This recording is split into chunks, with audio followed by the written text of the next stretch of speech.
Olá! Propriedade intelectual seria um direito de propriedade privada ou um monopólio concedido pelo governo?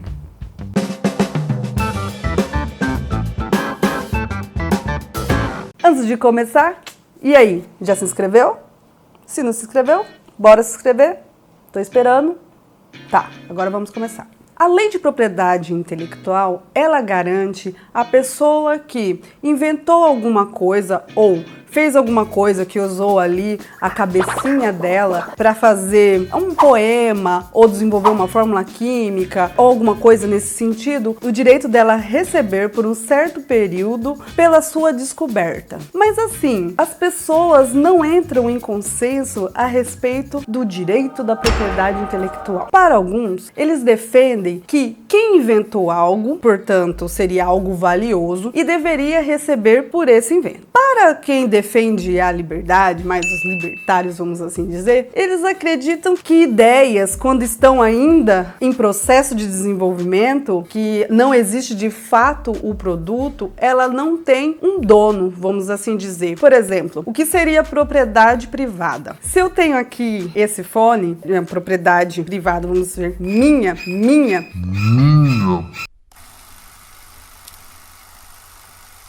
É um recurso escasso, porque assim, se você pegar, eu vou ficar sem. Então assim, há uma disputa por esse objeto, né? Então ele é um recurso escasso. Já a ideia não é um recurso escasso. O pensamento que eu posso ter, você também pode ter em algum momento, em algum período da sua vida. Roderick Long, ele faz a seguinte comparação. Vamos imaginar que você escreva um poema e mostra o seu poema para mim. Eu pego o seu poema e ao ler ele, eu já faço uma cópia na minha cabeça. Então, se eu usar uma caneta minha, um papel que é meu, para transcrever esse poema, eu não estarei de nenhuma forma te agredindo. Portanto, eu teria esse direito de reescrever, né, esse poema que estava na minha cabeça e passar para outras pessoas. Ah, agora eu entendi! Agora eu saquei! Agora todas as peças se encaixaram! Stephan Kinsella, ele fala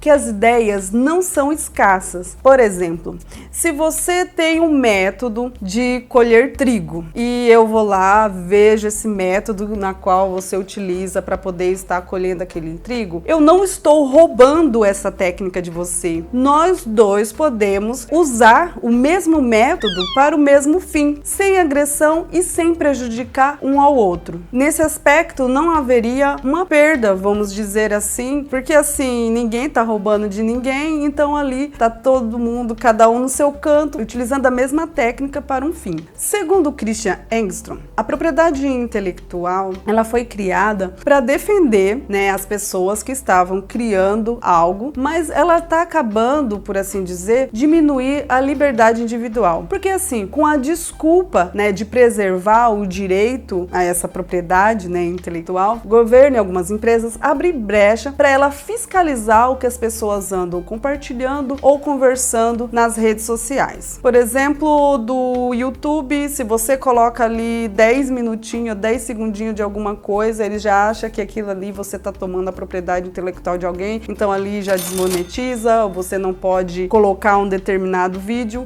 que eles estão ali para fiscalizar o que você está compartilhando. Vai tomar no bem no meio do seu.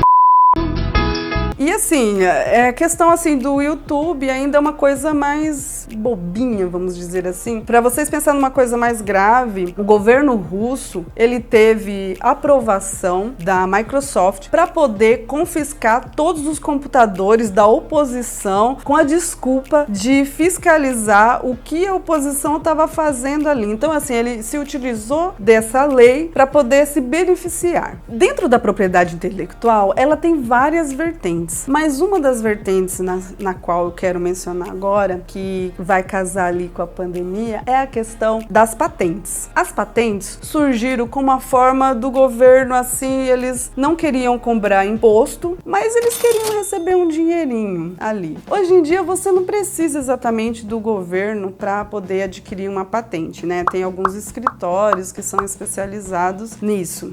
Essas patentes, elas existem para diminuir um pouco pouco a concorrência e geralmente quem tem muita grana consegue essas patentes. As empresas que estão entrando hoje no mercado, dificilmente elas vão conseguir negociação para poder levar em frente o desenvolvimento de alguma medicamento, alguma coisa que ela esteja ali desenvolvendo. Eles até falam que as patentes seriam meio dessas empresas acabarem com a concorrência. Quer me fuder, me beija, caralho. Vou contar uma história para vocês entenderem o que eu quero dizer. O Brasil concedeu uma patente para uma empresa, um laboratório norte-americano chamado Gilead. E aí, essa empresa, ela tem um monopólio do medicamento da hepatite C. Por conta disso, o Brasil só pode comprar desta empresa. Ela não pode comprar das concorrentes ou do genérico. Para você ter uma ideia, comprando desse laboratório, sai dos nossos bolsos R$16 mil para um tratamento de 12 semanas para uma pessoa que tem a hepatite C. Enquanto que, se o Brasil pudesse comprar, o genérico, custaria aos nossos bolsos R$2.700 para o mesmo tratamento. Olha só o quanto fica mais caro. Se o Brasil pudesse pagar mais barato por esse medicamento, com certeza muito mais pessoas poderiam se beneficiar desse tratamento. Em tempos de pandemia, naturalmente, os laboratórios estão ali procurando uma saída de como eles vão desenvolver essa nova vacina. E por consequência, já estão pensando em patentes. E essas patentes, que eles já estão ali almejando, a gente não sabe o quanto vai ficar mais caro esse medicamento. Se tivesse uma concorrência, se fosse muito mais fácil produzir, talvez outras empresas poderiam entrar nesse ramo, sabendo quais são os procedimentos ou o que deve ser feito para elaborar tanto o medicamento, quanto a vacina, elas poderiam deixar esse medicamento mais barato, pois sabemos que quanto mais liberdade econômica, mais oferta existe no mercado e, por consequência, esse produto se torna mais barato. E, tornando mais barato, beneficia sempre os mais pobres. E aí, você é do tipo de pessoa que ainda defende a propriedade intelectual porque você acredita que ela pode estar incentivando as pessoas a produzir? Ou você é daquela pessoa que fala que não, propriedade intelectual não existe, está na sua cabeça, quando ela se tornar o produto, então ela se torna a sua propriedade? De qual lado você tá? Deixa aí nos comentários, quero saber o que você acha a respeito disso tudo. Tá, Playboy, qual é a ideia? Não, cara, dá o papo. Não gagueja não, dá o papo reto, vá. Beleza? Hoje eu vou deixar uma frase do Aurélio Schomer, que ele fala o seguinte: quanto mais livre a competição do mercado, melhor é distribuída a renda e, com isso, mais pobres terão a oportunidade para melhorar a sua condição. Por hoje é só. Se você gostou, curta, compartilhe com seus amigos e até mais. Tchau, tchau!